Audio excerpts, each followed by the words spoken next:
მოგესალმებით, BMG საინფორმაციო სამსახური იწყებს პირდაპირ ეთერში მუშაობას. დღის მთავარ ბიზნეს და ეკონომიკურ სიახლეებს მე ჟურნალისტი ელენე გოგბერაშვილი წარმოგიდგენთ.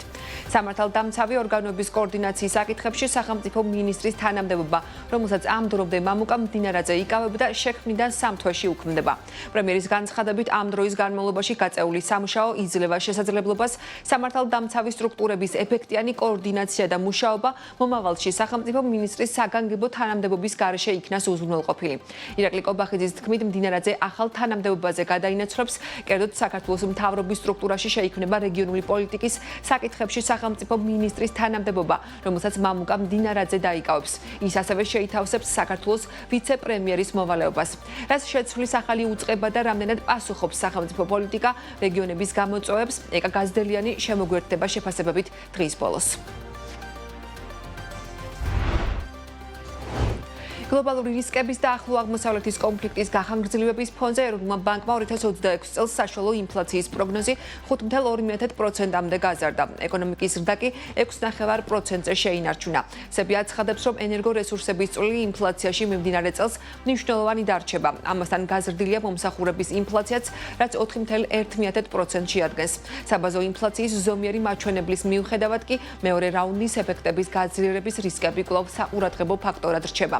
რატომ შეინარჩუნა ამ ფონზე სებმა რეფინანსირების განაკვეთი 8.5%-ზე, როგორ შეხვდა ქვეყანა ახალ გლობალურ შოკს და რა პერკეტები აქვს ეროვნულ ბანკს. სების მაკროეკონომიკისა და სტატისტიკის დეპარტამენტის უფროსი თამთა სოფრომაძე შემოგვერთდება 17 საათსა და 30 წუთზე. თბილისის შემოვლითი მაგისტრალის მე-4 და მე-5 ლოტები აზიის განვითარების ბანკის კრედიტით აშენდება. საქართველოს მთავრობა პროექტის დაფინანსების შესახებ ADB-სთან მოლაპარაკებებს 1 წელზე მეტი ხნის განმავლობაში მართავდა.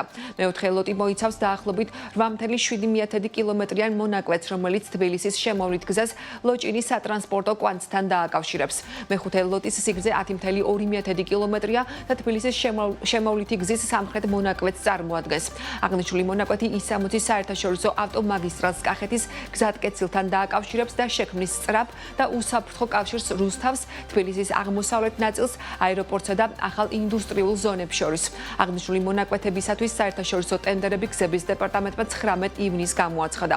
სამუშაოების დაწყებიდან მე-4 ლოტის მშენებლობის ვადა 30 თვეს, ხოლო მე-5 ლოტის მშენებლობის ვადა 20 თვეს შეადგენს. თბილისის შემოვლითი გზა საერთო ჯამში დაახლოებით 49 კილომეტრის სიგრძისაა და რამდენიმე ლოტად ხორციელდება. პროექტის მეორე და მესამე ლოტების მშენებლობისთვის სატენდერო პროცედურები უკვე მიმდინარეობს. წიწამური ავჭალის 7.3 კილომეტრიან 490 მილიონი ლარის სავარაუდო ღირებულების ტენდერში წინადადებების შეფასება მიდის. ავჭალა აეროპორტის 22.5 კილომეტრიანი მონაკვეთის ტენდერში კი მონაწილეობა 8 კომპანიამ მიიღო და ამჟამად წინადადებების შეფასება მიმდინარეობს. ტენდერი 922 მილიონი ლარის სავარაუდო ღირებულებით გამოცხადდა, თუმცა მასში დაფიქსირებული მინიმალური ფასი 950 მილიონი ლარი, მაქსიმალური ფასი კი 1.16 მილიონი ლარია.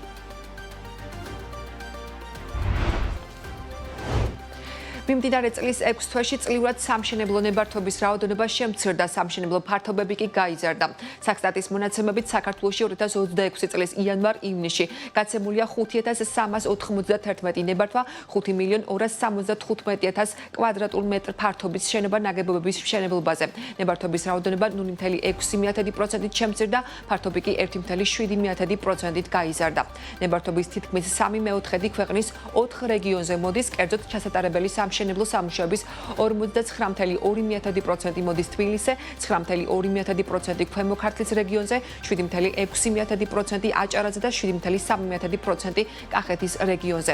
აღსანიშნავია, რომ 2026 წლის იანვარ-ივნისში ნებართვები გაიცა მრავალფუნქციური საცხოვრებელი კომპლექსების, სავაჭრო ობიექტების, სასტუმროების, სამრეწველო საწარმოების, სასოფლო-სამეურნეო დანიშნულების ობიექტების და სხვა შენობა ნაგებობების მშენებლობაზე.